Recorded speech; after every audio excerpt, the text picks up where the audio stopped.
গত বন্যার সময় প্রায় সব রাস্তাঘাট ডুবে গেছে। তারা 1 কোটি টাকার বাজেট করেছে, খরচ করেছে মাত্র 20 লাখ টাকা। ধন্যবাদ মাননীয় স্পিকার। আমি প্রথমে আমার নির্বাচনী এলাকা চাটখিল সোনামুড়ি জনগণকে কৃতজ্ঞতা জানাচ্ছি, তারা আজকের এই মহাসংসদে আসার সুযোগ করে দিয়েছেন।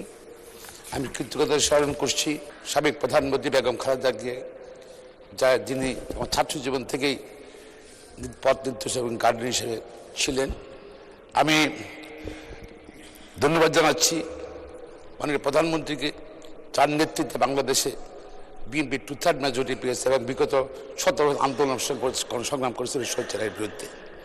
মাননীয় স্পিকার, আমার নির্বাচনী এলাকার গত বন্যার সময় প্রায় সব রাস্তাঘাট ডুবে গেছে, বিকজ এটা ভাটি এলাকা, নোয়াখালী এলাকা। বন্যা হলে পানি সহ দিক দিয়ে নামে। আমরা 130টা বন্যা আশ্রয়কেন্দ্র করেছিলাম মানুষের জন্য। রাস্তাঘাট সব ভেঙে গেছে এবং রাস্তা কোনো ব্যবহার অনুপযোগী সব করে।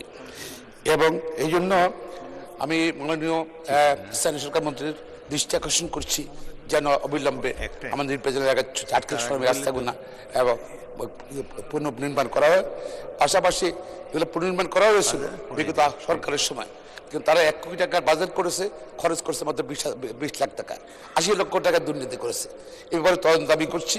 পাশাপাশি যেন রাস্তাঘাটগুলো তাড়াতাড়ি মানুষের ব্যবহার উপযোগী করা হয়, সেই জন্য আমি মাননীয় প্রধানমন্ত্রীর দৃষ্টি আকর্ষণ করে আমার বক্তব্য শেষ করছি। ধন্যবাদ।